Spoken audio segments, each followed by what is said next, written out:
Deepak Singh, medico science centre से allied science specialist. आज आपको एक टॉपिक डील कर रहे हैं, किडनी फंक्शन टेस्ट। ये क्या है? बहुत क्लिनिकल टॉपिक है ये। जैसे किडनी, हम जानते हैं कि हमारे बॉडी में 2 किडनी है और किडनी का मेन फंक्शन क्या है? पहला फंक्शन हमारे बॉडी से वेस्ट प्रोडक्ट को रिमूव करना। वेस्ट प्रोडक्ट ही नहीं बोलेंगे, बल्कि हमारे बॉडी से नाइट्रोजनस वेस्ट प्रोडक्ट को रिमूव करना, जो कि नाइट्रोजनस वेस्ट प्रोडक्ट किडनी के अलावा कोई भी रिमूव नहीं करता है। दूसरा इसका फंक्शन है, बॉडी में वाटर को बैलेंस करता है। तीसरा इसका मेन फंक्शन है, बॉडी में ब्लड प्रेशर को रेगुलेट करता है। सोडियम और पोटासियम को मेंटेन करता है। बॉडी में कैल्शियम को रेगुलेट करता है। इस तरह से किडनी हमारे बॉडी के लिए बहुत ही इंपॉर्टेंट फंक्शन है। और छोटे छोटे फंक्शन जैसे विटामिन डी को रेगुलेट करना, इरिथ्रोपोएटिन हार्मोन का बनाना, ये सब किडनी का फंक्शन होते रहता है। ये किडनी का फंक्शन, मेरा किडनी वर्क कर रहा है कि नहीं, क्योंकि किडनी वाइटल ऑर्गन्स का बहुत इंपॉर्टेंट ऑर्गन्स है। ये किडनी मेरा वर्क कर रहा है कि नहीं कर रहा है, इसको जांच करने के लिए हम लोग कुछ पैरामीटर को देखते हैं, जिस पैरामीटर के बारे में जिक्र करेंगे हम लोग। जैसे इसमें हम लोग देखते हैं ब्लड यूरिया के बारे में, ब्लड यूरिया। दूसरा देखते हैं हम लोग सीरम क्रिएटिनिन के बारे में देखते हैं, सीरम क्रिएटिनिन। तीसरा देखते हैं हम लोग बर्न ब्लड यूरिया नाइट्रोजन। चौथा देखते हैं सीरम यूरिक एसिड देखते हैं, यूरिक एसिड। उसका देखते हैं सीरम सोडियम देखते हैं। उसके बाद सीरम पोटासियम देखते हैं, सीरम क्लोराइड देखते हैं। उसके बाद यूरिन रूटीन एग्जामिनेशन देखते हैं। यानी इसमें हम लोग को इतना पैरामीटर देखने के बाद हम लोग को यह समझ में आ जाएगी कि मेरा किडनी वर्क कर रहा है कि नहीं कर रहा है। क्योंकि ये जो नाइट्रोजन बेस्ड प्रोडक्ट देख रहा है, 3 nitrogen based product, urea, creatinine and uric acid, ये 3 नाइट्रोजन बेस्ड प्रोडक्ट जो होता है वह सिर्फ किडनी से ही पास करता है। कि अब इसके बारे में थोड़ा सा हम 1 बाय 1 करके जिक्र करते हैं। इसको समझने से पहले एक और चीज़ समझना होगा कि हमारे बॉडी में जो कंडीशन, जो किडनी से पहले का कुछ कंडीशन, किडनी का कंडीशन और किडनी के बाद का कंडीशन। क्योंकि जैसे मान लीजिए यूरिया की बात करेंगे, यूरिया अगर बॉडी में बढ़ रहा है तो हो सकता है कि किडनी से पहले का भी कोई कारण हो सकता है बढ़ने का, किडनी के कंडीशन से बढ़ सकता है और किडनी के बाद का भी कंडीशन से बढ़ सकता है। तो इसलिए हम लोग इसको जब भी हम लोग पढ़ेंगे जो हम लोग पैरामीटर को, तो उसे पढ़ेंगे perirenal, renal and post renal करके हम लोग पढ़ते हैं। तो जैसे हम लोग जानते हैं, यहाँ पर देखते हैं जैसे सपोजर, और नंबर 1 हम लोग देखते हैं। सबसे पहले ब्लड यूरिया के बारे में देखते हैं हम लोग। तो यूरिया क्या होता है? यूरिया जो होता है, इसका सिंथेसिस लीवर के द्वारा होता है। जैसे कि हम जानते हैं कि हमारे बॉडी में जितना भी प्रोटीन है, जो प्रोटीन है, उस प्रोटीन का जो एमिनो एसिड है, एमिनो एसिड, इसका जब ऑक्सीडेशन जब भी होता है ऑक्सीडेशन, तो ऑक्सीडेशन से क्या बनता है? अमोनिया बनता है। यह अमोनिया जो होता है लीवर में जाकर के ऑर्निथिन साइकिल के द्वारा वो किस में कन्वर्ट करता है? यूरिया में कन्वर्ट करता है। और यह यूरिया जो होता है 20 to 40 मिलीग्राम पर डीएल, इसमें क्या होता है? इतना फॉर्म ब्लड में रहता है, याद रखना है, 20 to 40 mg पर डीएल ब्लड में रहता है।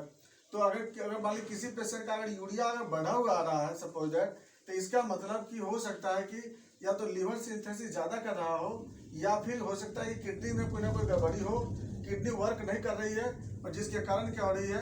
यूरिया का लेवल बॉडी में बढ़ रहा है। तो किडनी अगर फिल्टर नहीं करेगा तो उस केस में क्या होगी? यूरिया का लेवल बॉडी में बढ़ेगा। तो नंबर 1 आता है, फिर नंबर 1 हो गया यूरिया। नंबर 2 में आता है क्रिएटिनिन। क्रिएटिनिन जो होता है, जो कि हम जानते हैं कि मसल्स प्रोटीन में, मसल्स में क्रिएटिन फॉस्फेट के रूप में वो क्रिएटिन आता है।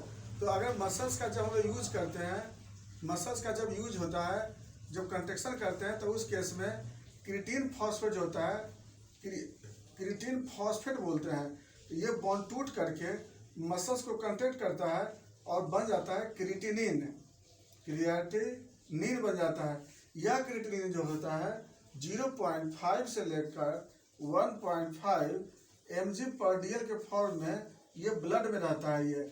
और ये जो क्रिएटिनिन है, ये यहाँ से निकलने के बाद ब्लड के माध्यम से होते हुए और सीधे वह यूरिन से पास आउट हो जाता है। तो अगर किसी पेशेंट में क्रिएटिनिन का लेवल अगर बढ़ा हुआ आ रहा है, तो हम लोग पहले ये समझेंगे कि हो सकता है कि मसल्स ज़्यादा कंट्रेक्शन के कारण क्रिएटिनिन का सिंथेसिस कर रहा है, क्रिएटिनिन का लेवल बढ़ा हुआ आ रहा है। तो हो सकता है कि मसल के डिस्ट्रॉफी से, मसल डिस्ट्रक्शन से, मसल के ओवर यूज करने के कारण क्रिएटिनिन का लेवल बढ़ रहा है। या दूसरा हम लोग ये समझेंगे कि यूरिन जो किडनी है वह फंक्शन नहीं कर रही है, जिसके कारण क्रिएटिनिन का लेवल बॉडी में बढ़ रहा है। तो क्रिएटिनिन का लेवल अगर बढ़ रहा है बाय द वे, तो 1.5 मिलीग्राम से जब एबव होता है तब इसका मतलब कि हो सकता है कि किडनी काम नहीं कर रही है। नहीं तो हो सकता है कि मसल्स की वजह से भी किडनी का लेवल बढ़ रहा है। किडनी अगर बढ़ेगा तो क्या होगी, हार्ट फेल होगी या फिर ब्रेन का बहुत सारे डिजॉर्डर्स को डेवलप करेगी। तो इतना हमें समझ में आ गया कि किडनी का लेवल अगर बढ़ता है तो इसका मतलब क्या हो रही है कि कहीं ना कहीं दो बात हो सकती है, पेरिनियल में मसल्स का प्रॉब्लम और दूसरा रिनल में किडनी का प्रॉब्लम हो सकती है। तो इसकी दो चीज आ गया। और ये चीज होता है कि यूरिया बढ़ता है और किडनी दोनों साथ साथ अगर बढ़ रहा है तब इसका मतलब हम समझेंगे किडनी का प्रॉब्लम है। नेक्स्ट फिर से रिपीट कर रहे हैं, यूरिया किडनी अगर साथ साथ बढ़ रहा है तो इसका मतलब यह होता है कि रियल में वह किडनी का ही प्रॉब्लम आ रहा है। तीसरा में आता है BUN, ब्लड यूरिया नाइट्रोजन, जिसमें अमोनिया का हम लोग इसमें टेस्ट करते हैं, जिसमें कि देखते हैं कि फ्री नाइट्रोजन या अमोनिया बॉडी में, फ्री नाइट्रोजन अमोनिया के लेवल में बॉडी में कितना हो रही है। अगर ये ज्यादा लेवल में अगर बढ़ेगी बॉडी में, ये इसका रहना चाहिए, इसका लेवल 10 मिलीग्राम से लेकर के और 28 मिलीग्राम के बीच में होना चाहिए। अगर ये लेवल अगर ज्यादा बढ़ रही है तो हो सकता है कि पेशेंट शॉक के कंडीशन में भी जा सकता है, या पेशेंट शॉक नहीं कोमा के कंडीशन में जा सकता है पेशेंट, क्योंकि इसमें नर्व का फंक्शन इसमें क्या होती है, डिस्टर्ब होती है। तो इसके कारण क्या होता है, अमोनिया का लेवल बढ़ने से नर्व का फंक्शन क्या होता है, डिस्टर्ब होता है, और पेशेंट चला जाएगा फिर क्या पे कोमा में चला जा सकता है। नेक्स्ट आते हैं फिर यूरिक एसिड। यूरिक एसिड हम जानते हैं कि यूरिक एसिड का फॉर्मेशन DNA, RNA या फिर ATP, GTP, NADH2, FADH2, ये सब के डिस्ट्रक्शन से यूरिक एसिड का फॉर्मेशन होता है। हम फिर से बोल रहे हैं, DNA, RNA, NADH2, FADH2, GTP, ATP, ये सब हमारे बॉडी में एनर्जी का सोर्स है या फिर न्यूक्लियस में रहता है, और अगर इसका डिस्ट्रक्शन होगा तो उस केस में यूरिक एसिड का फॉर्मेशन बॉडी में होगा। यह यूरिक एसिड का जो लेवल जो होता है वह मेल में 3.8 से लेकर के और 6.8 mg पर DL होता है, और फीमेल में 2.8 से लेकर के और 6.2 mg पर DL होता है। इस लेवल में अगर by the way uric acid है, इसका मतलब सही है। अगर यूरिक एसिड का लेवल अगर बढ़ा हुआ आ रहा है, फिर भी दो कंडीशन समझेंगे। एक ये समझेंगे यूरिक एसिड का सिंथेसिस ज़्यादा हो रहा है, ATP का डिस्ट्रक्शन ज़्यादा हो रहा है, GTP का डिस्ट्रक्शन ज़्यादा हो रही है, तो उस कंडीशन में हम लोग यूरिक एसिड ये समझते हैं कि हो सकता है यूरिक एसिड ज़्यादा फॉर्मेशन हो रहा है।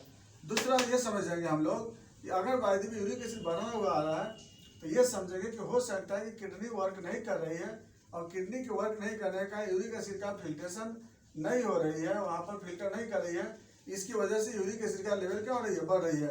यूरिक एसिड अगर किसी पेशेंट का बढ़ा हुआ आ रहा है तो क्या समझेंगे, या तो यूरिक एसिड का फॉर्मेशन बढ़ रहा है या फिर किडनी का प्रॉब्लम आ रही है। तो यानी कि पेरिनियल और रिनल दोनों में आ रही है ऐसा। तो यहाँ भी लोग समझते हैं इसमें यूरिक एसिड जब बढ़ा रहता है तो एक चीज़ आता जरूर है कि पेशेंट के साथ ज्वाइंट पेन का सिम्टम उसमें आता है। तो एक समय यहाँ भी लोग देख लेते हैं। नेक्स्ट आते हैं फिर सीरम सोडियम के बारे में। सीरम सोडियम का लेवल 135 से लेकर 149 मिली इक्विवेलेंट पर लीटर होता है। अगर बाय द वे किडनी का प्रॉब्लम अगर होगा, सपोज किडनी से पहले का प्रॉब्लम होगा, जैसे अल्डोस्टेरोन अगर बाय द वे गड़बड़ होगा सपोज दैट, तो उस केस में क्या होगी, अल्डोस्टेरोन का लेवल अगर बढ़ जाता है सपोज दैट, तो उस केस में क्या होगी, ब्लड में सोडियम का लेवल बढ़ जाएगी। अल्डोस्टेरोन घट जाएगा तो सोडियम का लेवल घट जाएगी। दूसरी बात किडनी की बात अगर चलेंगे हम लोग, तो अगर DCT, डिस्टल कम्यूटेटिव ट्यूब्यूल्स, अगर डिस्टल कम्यूटेटिव ट्यूब्यूल्स का अगर की वजह से ही सोडियम का लेवल जो होता है वह मेंटेन होता है। अगर DCT किसी कारण से, अगर किडनी का DCT अगर नेफ्रॉन में होता है, नेफ्रॉन का पार्ट है, नेफ्रॉन में पहले पार्ट को बोलते हैं बोमेंस कैप्सूल, दूसरे पार्ट को बोलते हैं PCT, तीसरे पार्ट को बोलते हैं लुपोफिले, चौथे पार्ट को बोलते हैं DCT, और पांचवें को बोलते हैं CT। अगर DCT अगर सपोज किसी पेशेंट का DCT अगर गड़बड़ होगा, उस केस में क्या होगी, सोडियम का रीअब्जॉर्प्शन नहीं होगी, और उस केस में सोडियम यूरिन से पास करेगा और बॉडी में सोडियम का लेवल घट जाएगा। तो याद रखिएगा किडनी फेल के केस में सोडियम का लेवल क्या हो जाएगी, डिक्रीज कर जाएगी। क्यों घट जाएगी, क्योंकि DCT काम नहीं करेगा, और उस केस में क्योंकि सोडियम का रीअब्जॉर्प्शन कहाँ से होता था, DCT से होता था। सेकेंड बात आता है यहाँ पे पोटासियम के बारे में आते हैं।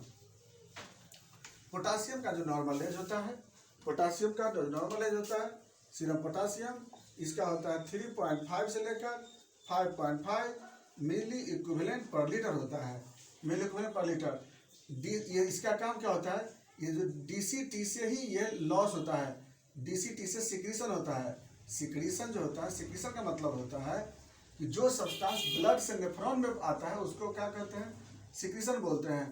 तो जो सब्सटेंस ब्लड से नेफ्रॉन में आता है उसको सिक्रीशन कहते हैं। तो पोटासियम क्या होता है कि ब्लड से ट्यूब्यूल्स में आता है, कहाँ से आता है, डीसीटी के द्वारा होता है। डीसीटी से क्या होता है, वो ब्लड से वो आता है यहाँ पे।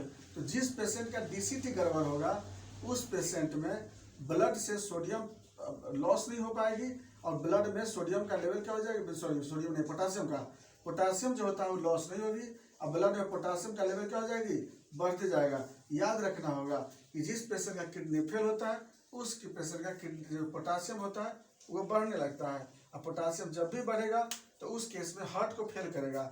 इसलिए जिस पेशेंट में पोटासियम 10 मिली इक्विवेलेंट से ऊपर हो जाता है, 5.5 तो मैक्सिमम होता है ना, लेकिन 10 मिली इक्विवेलेंट से जब ऊपर हो जाता है उस पेशेंट को डायरेक्ट हम लोग डायलिसिस के लिए एडवाइस करते हैं। नहीं तो वह पेशेंट जो होता है वह उसका हार्ट उसका क्या हो सकता है, फेल कर सकता है। इसलिए हम लोग यह भी देख लेते हैं। नेक्स्ट आते हैं हम लोग क्लोराइड के बारे में। क्लोराइड जो होता है, क्लोराइड जो कि किडनी फंक्शन टेस्ट में स्पेसिफिक तो नहीं है, लेकिन फिर भी अगर किडनी में फेल अगर होगी सपोज दैट, तो ब्लड में क्लोराइड का लेवल क्या हो जाएगी, वो बढ़ने लगेगा।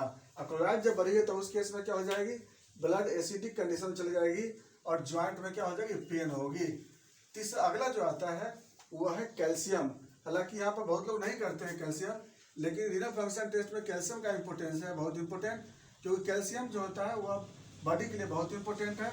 ये क्या होता है कि डीसीटी से कैल्शियम का रीअब्जॉर्प्शन होता है। जब कैल्शियम की बॉडी में कमी होती है तो कैल्शियम का रीअब्जॉर्प्शन होता है। होता क्या है कि जब भी किडनी फेल होगा तो डीसीटी से कैल्शियम का रीअब्जॉर्प्शन होगा नहीं और उस कंडीशन में क्या होगी, हार्ट फेल होगी। लास्ट आते हैं फिर आरई ऑफ यूरिन। रूटीन एग्जामिनेशन में जो देखते हैं हम लोग सपोज दैट, तो पहले देखते हैं हम लोग उसको वॉल्यूम देखेंगे। तो वॉल्यूम में जब हम देखेंगे किडनी फेल में क्या मिलेगी, वॉल्यूम नॉर्मल भी रह सकता है और वॉल्यूम डिक्रीज भी रह सकता है। दूसरा हम लोग कलर देखते हैं। कलर में क्या होगी, हाइजीनियस कलर होगी। जब भी पेशेंट का किडनी फेल होगा तो उसका कलर क्या होगा, हाइजीनियस हो जाएगी। स्पेसिफिक ग्रेविटी, किडनी फेल वाले मरीज का स्पेसिफिक ग्रेविटी क्या होता है, वो बढ़ा रह सकता है, क्योंकि प्रोटीन मिलेगा जब यूरिन में तो यूरिन प्रोटीन की वजह से स्पेसिफिक ग्रेविटी बढ़ जाता है। अगला होता है फिर पीएच। पीएच में एसिडिक भी हो सकता है, ज़्यादातर केस में जो होता है वो एसिडिक और बेसिक दोनों रह सकता है। अगला आता है ग्लूकोज।